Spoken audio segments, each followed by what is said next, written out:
Πολύ μας απασχολεί, Παναγιώτη, τώρα τελευταία ο προσωπικός αριθμός. Όλοι ανησυχούμε, δεν ξέρουμε τι να κάνουμε. Οδηγίες δίνονται πώς να τον αποφύγετε. Αλλά δεν μπορείς να τον αποφύγεις για πάρα πολύ, διότι από ό,τι φαίνεται κάποιοι είναι αποφασισμένοι να μας τον φορέσουν σαν καπέλο κανονικότατα. Το θέμα είναι πραγματικά αυτός ο αριθμός το χάραγμα, είναι κάποιος δρόμος που θα μας οδηγήσει στο χάραγμα, τι είναι και τι θα έπρεπε να κάνουμε, αν είναι κάτι, ό,τι είναι. Μάλιστα. Σοβαρές ερωτήσεις. Πάντως, ό,τι και να είναι δεν είναι δρόμος που οδηγεί στον παράδεισο. Ούτε δρόμος που οδηγεί τον άνθρωπο στο να υπάρχει σαν ανώτερο πλάσμα. Ούτε είναι δρόμος που θα οδηγήσει την κοινότητα ονομάζω όλο τον παγκόσμιο άνθρωπο, θα τον οδηγήσει σε μια ζωή καλύτερη, ωραιότερη, σε μια ζωή η οποία θα δώσει στα ανθρώπινα πλάσματα ανάπαυση, ξεκούραση, ειρήνη, θα δώσει ισότητα, το ποθούμενο αγαθό. Όπως και να έχει, γίνεται μια προσπάθεια. Μας λένε οι μεγάλοι του κόσμου και αυτοί που νομοθετούν αυτά, τα κράτη μας, ότι γίνεται για το καλό μας.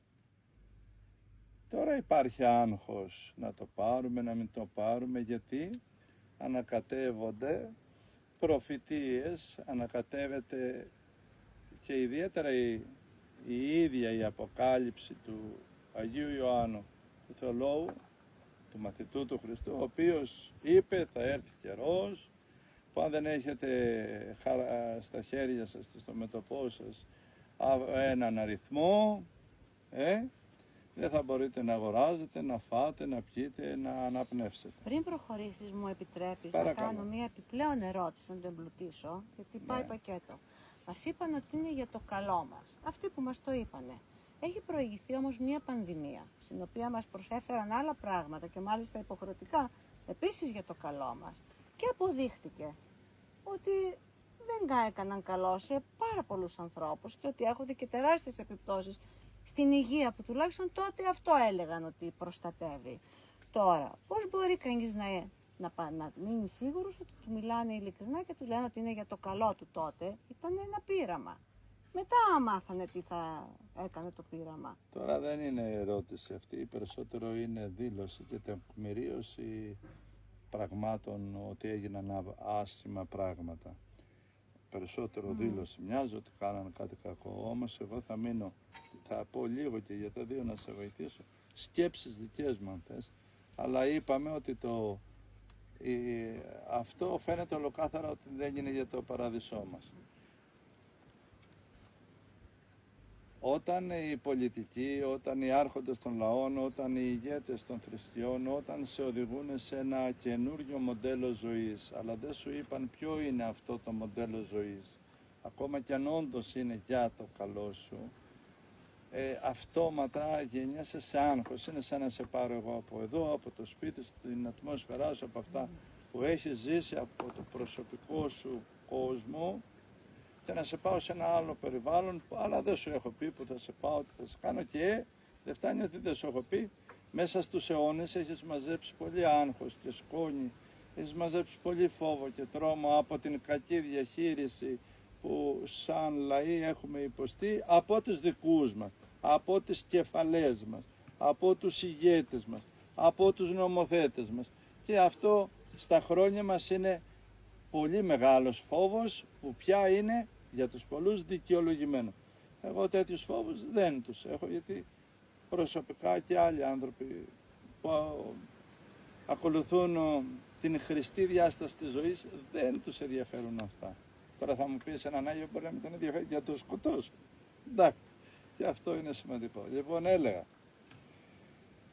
ο αριθμός, έτσι κι αλλιώς είσαι αριθμός στα μάτια πολλών και είσαι και απόβλητο και είσαι ένα τίποτα και κακώς ζεις στον πλανήτη. Αλλά αυτό δεν λέει τίποτε.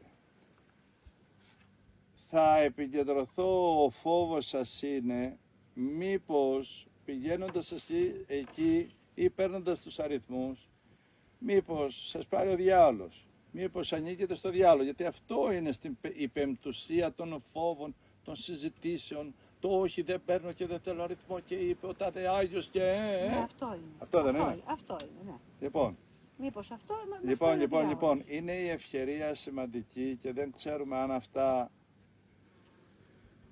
θα τα δώσουμε, αν θες, δημόσια, αλλά επειδή ο λόγος μου είτε ατομικά είτε δημόσια είναι ένας και κατά ωφελημότητα μιλάω, να ξεκαθαρίσω κάτι για να σας βγάλω από φόβους θρησκειών, προφητιών, ανόητων τοποθετήσεων, πεποιθήσεων, τσακωμών, καυγάδων.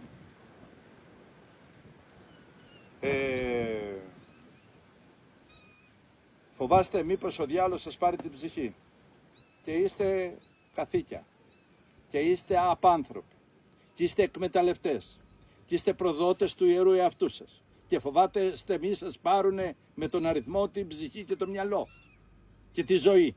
Μια ζωή που οι περισσότεροι στον πλανήτη ο ένας μισεί τον άλλον. Θες να σας πω πως σας έχει πάρει ο σατανάς παγκόσμια τα μυαλά και την ψυχή? Σας έχει ταΐσει τα παιδιά σας, τα μυαλά σας, το πνεύμα σας, τους λόγους σας, τις θρησκείες σας να συχαίνεστε τον άνθρωπο.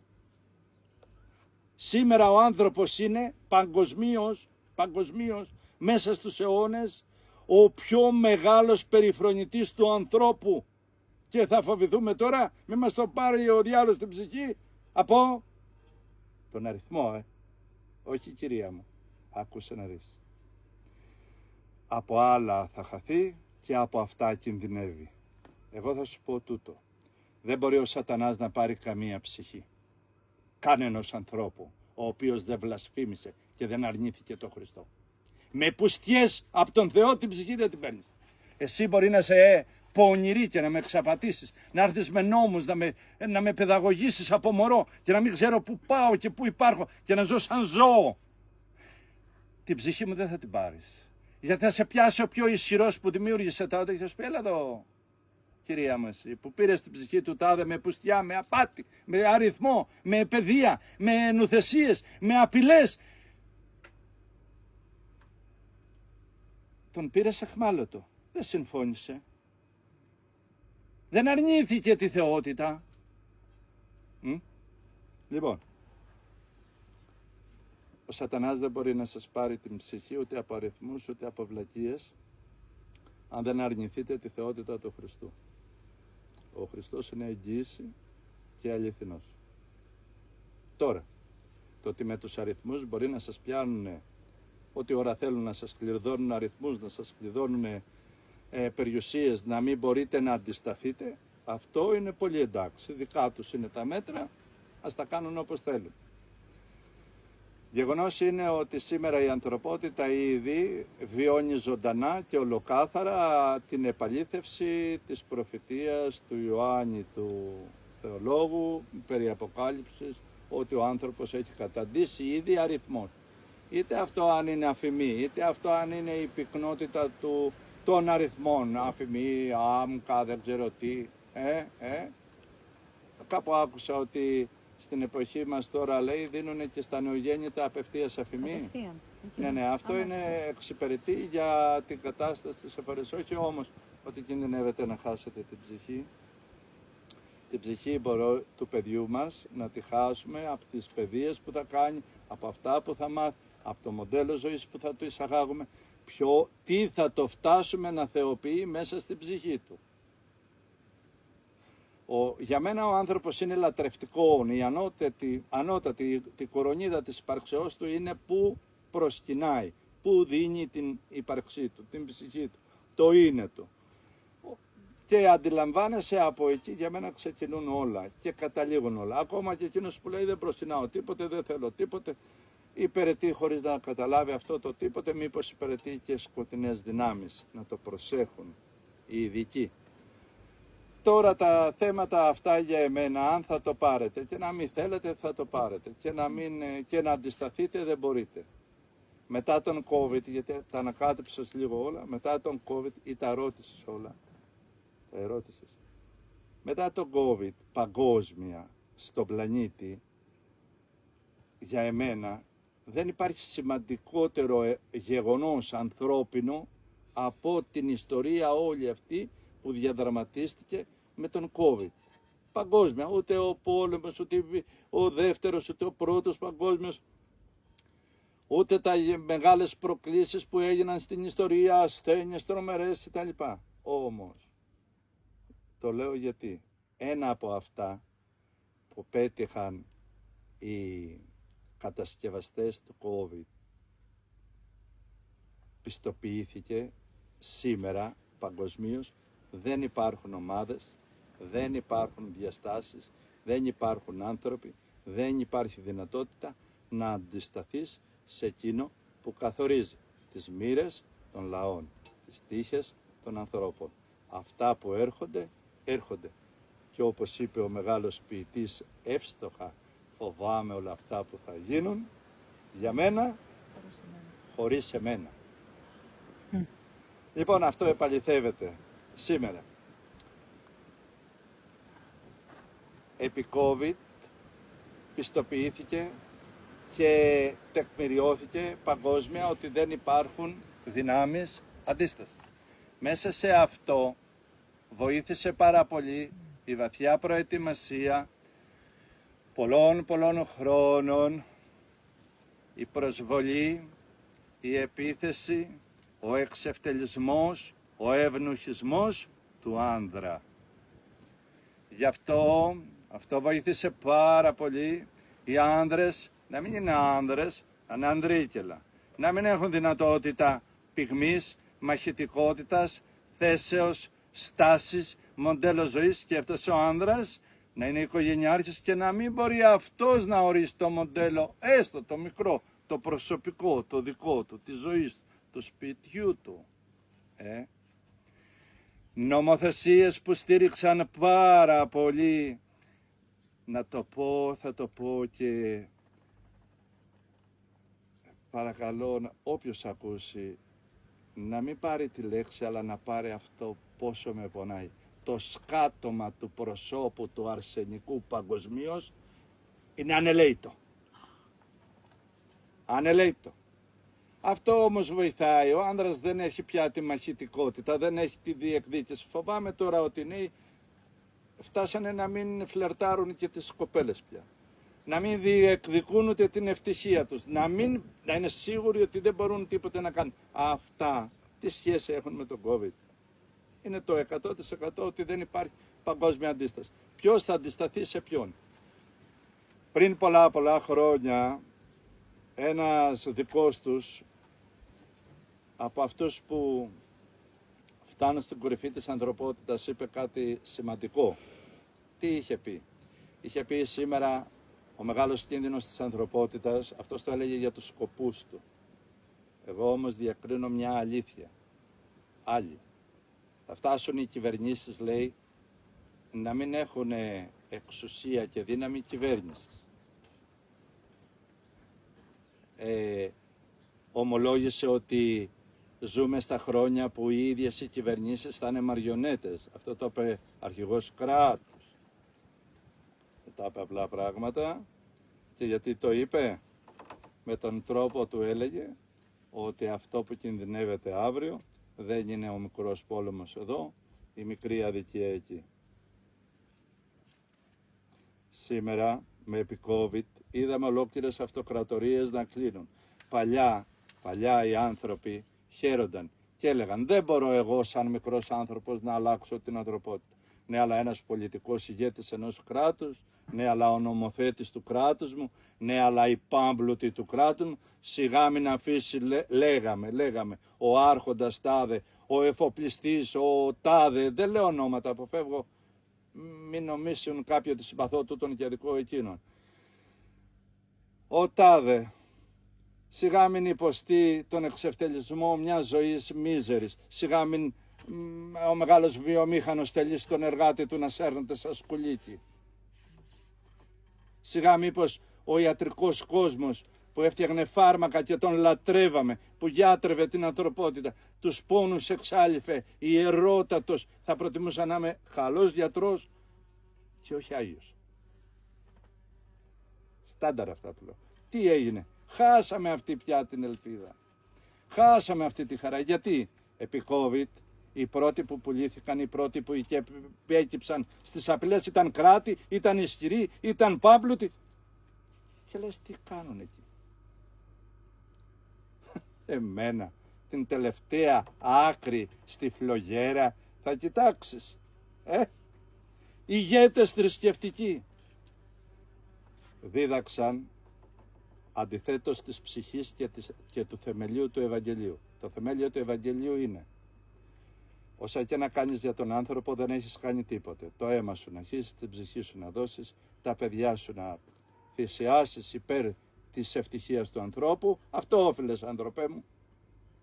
Επί COVID μου είπανε όχι. Αν αγαπάς τον άνθρωπο μην τον πλησιάζεις. Αν αγαπάς τον άνθρωπο μην κοινωνείς. Αν αγαπάς τον άνθρωπο μη συναντάς άνθρωπο. Αν αγαπάς τον άνθρωπο, και φτάσανε πολύ βαθιά, η γυναίκα να μην πλησιάζει τον άντρα. Ερωτευμένοι να μην συναντιόνται. Πατέρας αυτά είναι φοβερές δυνάμεις. Αυτά όμως βαθύ τους αποτέλεσμα ήταν: η κοινωνία σήμερα δεν μπορεί να αντισταθεί ούτε σε άδικους νόμους, ούτε σε παράλογους κυβερνήτες, ούτε σε μοντέλα ζωής άσχημα. Και η δυστυχία περισσεύει. Και τα φάρμακα τα ξέρετε. Χάπια, ψυχοφάρμακα, ναρκωτικά, πορνείες, λαιλασίες, ακροτηριασμοί του σώματος, εξευτελισμός των ιερών που θρέφουν την ύπαρξη του ανθρώπου. Δεν ηθικολογώ. Δεν με ενδιαφέρει καθόλου. Μέσα μου είστε όλοι ελεύθεροι. Πάτε όπου θέλετε. Χορεύτε όσο θέλετε. Σκοτωθείτε όσο θέλετε. Δεν ανήκω σε αυτό το κόσμο. Από τον αριθμό αυτών θα γίνει μια βαθύτερη αιχμαλωσία που συμφέρει τα πολιτικά και θρησκευτικά και ιδεολογικά και νομοθετικά αυτών που κυβερνούν την ανθρωπότητα από τους λαούς. Θα τους έχουν στο χέρι πιο άνετα. Δεν θα μπορεί να διαφεύγει, δεν θα μπορεί να κάνει, δεν θα μπορεί να αναπνέει ή ό,τι χρειαστεί. Αλλά αυτό είναι πολύ εντάξει, αυτό είναι το κρατών, δεν κινδυνεύει η ψυχή του. Δεν είπα να το πάρεις, μην μπερδεύεσαι. Αν είσαι δυνατή μην το πάρεις. Αλλά αν το πάρεις, και αν δεν το πάρεις και είσαι μαραμένη, αν δεν το πάρεις και είσαι σαχτικιό και γίνεις εσύ χειρότερος από τους εχθρούς σου που φοβάσαι, και αν δεν υπάρχουν εχθροί, τι θα γίνει? Θα φτάσεις σαν αυτόν τον ποιητή που είπε οι εχθροί έκανανε και λέει στο τέλος δεν υπήρχαν εχθροί. Δεν υπήρξαν ποτέ εχθροί. Επί COVID διδάχτηκε, είπα πριν, το αντίθετο από την καρδιά του Ευαγγελίου. Το Ευαγγέλιο λέει, ο ίδιος ο Χριστός πιστοποιεί ότι η ζωή του ανθρώπου είναι μέσα στην συνάντηση ανθρώπου με ανθρώπου. Γι' αυτό και άγγιξε το λεπρό. Τόσο δειλοί γίναμε που ούτε τη μάνα μας, ούτε αυτό που είμαστε ερωτευμένοι, για να μην κολλήσουμε, για να μην πάθουμε. Ήταν ωραιότερο, είπα σε έναν ιερέα φίλο, είναι ωραιότερο να πεθάνω αγκαλιά με ένα κορίτσι που έχει COVID. Φέρε μου, λέω, τον προκάλεσε. Φέρε μου ένα παιδάκι 7 χρονών να έχει COVID, θα το αγκαλιάσω και πεθάνω. Πεθάνω, άνθρωπε μου. Είναι ωραίο να πεθαίνεις έντιμα. Κάτι που φοβούνται όλοι. Οι νέοι μας πρέπει να καταλάβουν ότι το να πεθάνεις έντιμα, το να πεθάνεις όμορφα, το να πεθάνεις για κάτι που αξίζει είναι περισσότερο από το να ζήσεις μια ζωή φοβισμένος, τρομαγμένος. Μην πάθεις, μην δεν πάθεις. Λοιπόν, ο αριθμός δεν είναι το πρόβλημα. Περισσότερο είναι η κακία που κομπαλάμε. Επαληθεύεται όμως πάρα πολύ το της Αποκαλύψης. Προσωπικά θα συμβούλευα τον καθέναν να ενεργήσει κατά ελευθερία. Αν το κράτος σε πίεση θα δώσει, ας το κάνει. Τι κινδυνεύει? Κινδυνεύει η ελευθερία, όσο κινδυνεύει το σπίτι σου, κινδυνεύεις φορολογικά, κινδυνεύεις να μην μπορείς να ζήσεις μια ζωή όπως τη θέλεις, όπως την καταλαβαίνεις, να σε εισαγάγουν ακόμα στο πιο έσχατο σε ένα στρατιωτικό περιβάλλον, ας το πούμε σε εισαγωγικά το στρατιωτικό, και να ζεις λίγο ρομποτοειδές, να ζεις λίγο σαν βλαμμένος, λίγο. Ναι, αλλά πρόσεξε τη διαφορά. Η όντως ελευθερία δεν φυλακίζεται ποτέ και με τίποτε. Δεν συλλαμβάνεται ποτέ και με τίποτα. Και έχει να κάνει με τη λατρεία. Επομένως, περισσότερο κινδυνεύεις από τον κακό εαυτό σου παρά από όλα τα έξω. Ό,τι είναι έξω από το σώμα σας, ας το κάνουμε. Τι θέλουν να μου πάρουν το σπίτι και την περιουσία, ας την πάρουν. Τι θέλουν να μην κουνιέμαι από εδώ, ας μην κουνιέμαι. Δεν είναι προβλήματα αυτά. Το πρόβλημα ποιο είναι? Να μην γίνει καμία εισαγωγή πάνω στο ανθρώπινο σώμα. Για όποιον δεν θέλει. Σταμάτησαν αυτό με τον COVID, όχι τυχαία, αλλά γιατί αυτοί που κινούσαν όλα αυτά τα ωραία νήματα για αυτούς, διαπίστωσαν μέσα στον πλανήτη ένα πνεύμα να υπάρχει μέσα στους ανθρώπους, ένα πνεύμα άλλης διαστάσεως. Ένα πνεύμα το οποίο νίκησε τον φόβο του θανάτου. Άνθρωποι που νικούσαν το φόβο του θανάτου. Άνθρωποι που ξεπέρασαν το φόβο του θανάτου. Άνθρωποι που ξεπέρασαν το φόβο μην αρρωστήσω και πάθω και τι θα πάθω. Δεν τους ένοιαζε να πάθουν και να ξαναπάθουν. Είδανε ανθρώπους ένα πνεύμα το οποίο νίκησε το στρες της επιβίωσης, το άγχος. Η επιβίωση είναι τρομακτική δύναμη, το νίκησαν, έχασαν δουλειές, ήταν έτοιμοι να χάσουν σπίτια, να χάσουν οικογένειες, να χάσουν παιδιά. Φοβερό. Και αυτό το πνεύμα, αυτοί οι άνθρωποι, οι ανυπάκοοι, τους θαυμάσαμε. Γιατί δεν ήταν από ένα σώμα, βρίσκονταν και στους πάμπλουτους και στους μορφωμένους και στους αμόρφωτους και στους φτωχούς και στους φωτισμένους και στους γιατρούς και στους ερευνητές και στους ιερείς και παντού. Αλλά πρόσεξε, είχαν ένα πνεύμα. Νίκησαν την επιβίωση, νίκησαν την κατάκριση, νίκησαν τις κατηγορίες, νίκησαν και δεν ήσανται οι αυθεντικοί, δεν ήσανται επικριτές αυτών που τους κατηγορούσαν. Λίγο πιο πέρα θα είχαν μεγάλους μαρτύρους παγκόσμια στη γη. Όσο και να το προχωράγανε, θα φαινόσανται ολοκάθαρα μάρτυρες, άνθρωποι οι οποίοι κρατάγανε και λέει εγώ έτσι θέλω να υπηρετήσω το καλό. Ακόμα και αν τους σκοτώνανε, και αν τους φυλακίζανε, και αν τους πηγαίνανε σε ειδικά στρατόπεδα που άκουσα. Δεν θέλω να πιστέψω ότι είχαν λέει έτοιμα, δεν θέλω, εγώ είμαι πολύ μακριά από τον κόσμο πια. Λοιπόν, αυτοί οι άνθρωποι, αυτό το πνεύμα που μέσα στους ανθρώπους εκφράστηκε, δεν υπόκειται στους νόμους της βιολογίας. Δεν υπόκειται στους νόμους της ανθρωπολογίας.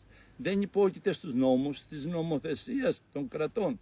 Διαπιστώθηκαν πνεύματα με μία φορά, με ένα φως συγκεκριμένο, οι οποίοι δεν καταλαβαίνουν από απειλές και δεν απειλούν. Ξέρεις τι είναι να νικήσεις το φόβο του να πεινάσεις η οικογένειά σου και το φόβο της επιβίωσης και το φόβο της ασθένειας και το φόβο, Πολύ σπουδαίο πράγμα. Και έτσι επέτυχαν αυτοί αυτά που θέλανε, είναι ολοκάθαρο γιατί αν δεν τα είχαν πετύχει θα συνέχιζαν. Και προστάτεψαν τον εαυτό τους να μην φανούν τόσοι βαρύς μάρτυρες στον πλανήτη και αυτό θα είναι ανησυχητικό. Κάνανε τη δουλειά τους και τότε είχαμε το ίδιο θέμα. Κινδύνευε η ψυχή? Όχι. Όταν εσύ με εισαγάγεις με πουστιά, με απατεωνιά και με παίρνεις εχμάλωτο, δεν σου ανήκω. Με έχεις εχμάλωτο, δεν σου ανήκω, δεν είμαι δικό σου. Μπορεί να με πιάσεις από το λαιμό και να με έχεις κρεμασμένο, σαν δεν ξέρω τι να ονομάσω. Ναι, αλλά δεν είμαι δικό σου, δεν σου είπα ναι και αμήν, δεν συμφωνώ, δεν είμαι δικό σου. Δεν ανήκω σε σένα, άνθρωπέ μου. Ανήκω σε εκείνο που δίνω την αγάπη της ψυχής μου, που δίνω το ιερό μέρος της ψυχής μου. Και αυτό είναι ο λάτρης της ψυχής. Όπου είναι ο λάτρης σου, εκεί και η ψυχή σου. Κανένας δεν μπορεί να στην πάρει. Αν όμως αρνηθείς τη θεότητα, σε νίκησαν οι εχθροί. Νικήθηκες από τον εαυτό σου. Τότε ναι, η ψυχή χάνεται όταν αρνηθείς τη θεότητα. Ιδιαίτερα τη στιγμή που θα σου βάλουν στην καρδιά σου ή το Χριστό ή τη ζωή σου ή τα παιδιά σου. Εσύ μπορείς να πεις τα παιδιά μου, το χάσες. Για μένα. Με ρωτάς. Γι' αυτό το λέω. Λοιπόν, επί αριθμού Οι πολιτικοί και αυτοί τα χρησιμοποιούν αυτά, γιατί μέσα από αυτούς τους φόβους εκμεταλλεύονται τις προφητείες, εκμεταλλεύονται τα Ιερά Κείμενα και πουλάνε και αγοράζουν την ανθρωπότητα σαν παίχτης που παίζει ένα κομπολόι όπως θέλει. Για ποιο λόγο να το κάνουν? Γιατί αυτό τους εξυπηρετεί. Μαθαίνουν τον κόσμο, μυσταγωγούν τον κόσμο, βυθίζουν τον κόσμο σε απογοήτευση, σε απελπισία, σε φόβους, και όταν ο άνθρωπος υπάρχει σε φόβους, σε ταραχή, σε αμηχανίες, είναι ευκόλως διαχειρίσιμος. Ο Άγιος, ξέρετε γιατί είναι θαυμαστός? Σου επιτρέπει να το σκοτώσεις, δεν αλλάζει. Σου επιτρέπει να τον κλέψεις, δεν αλλάζει. Σου επιτρέπει να τον βρίζεις, να τον ξεφτιλίζεις, να μην έχει σπίτι, να μην έχει οικογένεια, να μην έχει τιμή, να μην έχει τίποτα, κανένα δικαίωμα ζωής. Αλλά κρατάει τον εαυτό του, δεν αλλάζει. Γδάρτον. Ναι, αλλά δεν κάνει αυτά που κάνεις εσύ. Δεν σε μισεί. Δεν τον πιάνεις ούτε από εκεί. Να τον σπρώξεις σε ένα θολώνου, σε ένα χαρακτήρα τραγικό, να γίνει εκφραστής κατώτερων δυνάμεων. Μίσος, τίποτα. Γι' αυτό σεβαστεί οι Άγιοι του Χριστού. Τίμιος ο θάνατός τους. Επομένως, μόνο στο σώμα μη σας βάλουν τίποτα. Αν όμως εσείς θέλετε να σας βάλουν στο σώμα τσιπάκια, αρκουδάκια, να κρεμάσετε βραχιολάκια, αυτά κάνετε. Άμα τα θέλετε, κάνετε. Αλλά όποιος δεν θέλει να μην τα κάνει. Και άμα δεν θέλω να τα κάνω, σε ζωή και θάνατο, ας μην τα κάνω. Εγώ το αποφάσισα. Δεν μου φταίει εμένα. Λέει το κράτος μου, θα σου βάλω στο κούτελο, στα χέρια, στα πόδια, ξέρω εγώ. Πώς τα λένε, όχι τσιπίες, πώς τα λένε αυτά? Τσιπάκια. Τσιπάκια, παπαράκια. Ας τα βάλει. Εγώ δεν θέλω. Αυτό. Και είμαι έτοιμος να πληρώσω κάθε κόστος. Όχι στο σώμα. Όχι στο σώμα με τίποτα. Τώρα εσύ, αν έχεις τη δύναμη να πάρεις τον αριθμό και να σηκώσεις χωρίς να αγωνίζεις το βάρος, κάντο. Θα σε προετοιμάσει. Και τίποτα να μην συμβαίνει, καλό θα σου βγει. Πνευματικά, υπαρξιακά. Σαν να λέμε θα εκγυμναστείς προκρίσεως για την προσωπική σου άση. Άμα το βαστάει η ψυχή σου, παρακαλώ κάτω. Αλλά δεν θα μου πάρουν την ψυχή με τις ψευτιές και τις πουστιές και τις φοβίες και όλα αυτά. Όσο για το τέλος των πραγμάτων, εμένα με ενδιαφέρει ο αναστημένος άνθρωπος. Ούτε ο COVID θα σταματήσει κανέναν, ούτε οι πόλεμοι είναι ο τρόμος, ούτε οι απατεωνιές είναι το πρόβλημα. Ένα υπάρχει πρόβλημα. Η ύπαρξη του ανθρώπου κάτω από τις μεγάλες δυνάμεις οριοθετείται, διδάσκεται, μυσταγωγείται, πείθεται, αναγκάζεται να είναι κατώτερη. Όταν ένας άνθρωπος μείνει αμόρφωτος, μείνει αγράμματος, μείνει αδιάβαστος, μείνει χωρίς δικαιώματα και δεν μπορεί να αντισταθεί και δεν μπορεί να κάνει κάτι, κατεβαίνει το επίπεδο, το υπαρξιακό επίπεδο του πλανήτη και τότε τα πράγματα σοβαρεύουν. Τότε όμως, αν είναι απαρχής όπως τα παιδιά μας τα στήσουν σε μια ζωή απάνθρωπη, σε μια ζωή που θα έρθει κάποτε κάποιος να σου πει πάρε ένα κομμάτι και εσύ να ζεις, πάρε, κάτσε εκεί, σε ένα τετραγωνικό, σαν δεμένο ζώο, λίγο μετά θα έρθει και εκείνος που έχει εξουσία να πει αλίμονος σε εσάς που κρατάτε τα κλειδιά του πλανήτη και αφήνετε τον εαυτό σας έξω από την ευτυχία, έξω από την αλήθεια και δεν επιτρέπετε στους άλλους να σε εισέλθουν. Αλίμονος σε εσάς που τολμήσατε αυτά. Όποιος θέλει ακούει. Αυτά. Ναι. Έχω να τα ακούει να πω. Ναι. Ναι. Ναι.